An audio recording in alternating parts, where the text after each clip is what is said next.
বিবাহিত মহিলাদের একটা প্রধান অলংকার শাখা পলা আর চুড়ি। তো আজকে আমি শাখা পলা আর চুড়ি তৈরি করব মাটি দিয়ে। প্রথমে একটু মাটি নিয়ে মাটিটাকে খুব পাতলাভাবে লম্বা করে মাখতে হবে। এইবার নিয়ে নিয়েছি একটা গ্লাস। এবারে গ্লাসের সঙ্গে লম্বা মাটিটাকে গোল করে ভালোভাবে ঘুরিয়ে দিতে হবে। গ্লাসের সঙ্গে মাটিটা ভালোভাবে গোল করে ঘুরিয়ে দেওয়ার পর মাটিটা দিয়ে শাখা তৈরি করার জন্য ডিজাইন করে দিচ্ছি। শাখাটা যেন দেখতে একদম শাখাটার মতোই মনে হয়, তার জন্য খুব বেশি ডিজাইন না করে ওপরে আর নিচে কাটা চিহ্নের মতো ডিজাইন করে দিচ্ছি। শাখাটার চারিদিকে ডিজাইন করার পর এবার শাখাটাকে সমানভাবে কেটে দিলাম।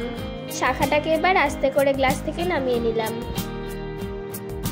এবার শাখাটাকে ভালোভাবে একসাথে জয়েন্ট করে দিতে হবে। এভাবে করে দুটো শাখায় ভালোভাবে জয়েন্ট করতে হবে। তো ভালোভাবে দুটো শাখার মুখটা আটকে দিলেই শাখা তৈরি করা রেডি হয়ে যাবে। এবার আরেকটু মাটি নিয়ে এই মাটিটাকেও লম্বা করে মেখে নিতে হবে। লম্বা করে ভালো করে মাটিটাকে মাখার পর এই মাটিটাকে গ্লাসের সঙ্গে ঘুরিয়ে দিতে হবে। পলা তৈরি করার জন্য মাটিটাকে ঘুরিয়ে নিয়ে সমানভাবে দুদিকে কেটে দিলাম। এবার গ্লাস থেকে মাটিটাকে আলাদা করলাম। এই মাটিটার মুখটাও শাখার মতো করে ভালোভাবে আটকে দিতে হবে। তো দেখো, এভাবে মাটিটা আটকে দিলে পলা তৈরি করা রেডি হয়ে যাবে।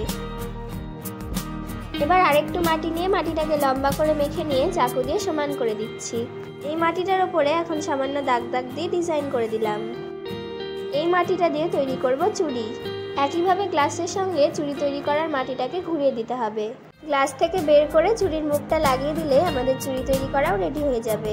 তো দেখো, মাটি দিয়ে শাখা, চুড়ি আর পলা তৈরি করা রেডি হয়ে গেল। কিছুক্ষণ পরে মাটিগুলো শুকিয়ে গেছে, এবার রং করার পালা। এখন একে একে শাখা, চুড়ি আর পলা তিনটেই ভালোভাবে রং করে দিতে হবে। প্রথমেই শাখাটাকে কালার করার জন্য সাদা কালার করে দিচ্ছি। এভাবে সাদা কালার দিয়ে দুটো শাখায় সাদা কালার করে নিলাম। তো শাখা দুটো কালার করার পর এবার পলার কালার লাল কালারটাও করে দিচ্ছি। পলার চারিদিকটাতেই ভালোভাবে লাল কালারটা করতে হবে।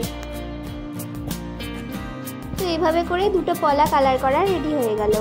আর এক্সট্রা দুটো চুড়ি করেছিলাম, এগুলোও কালার করে নিলাম।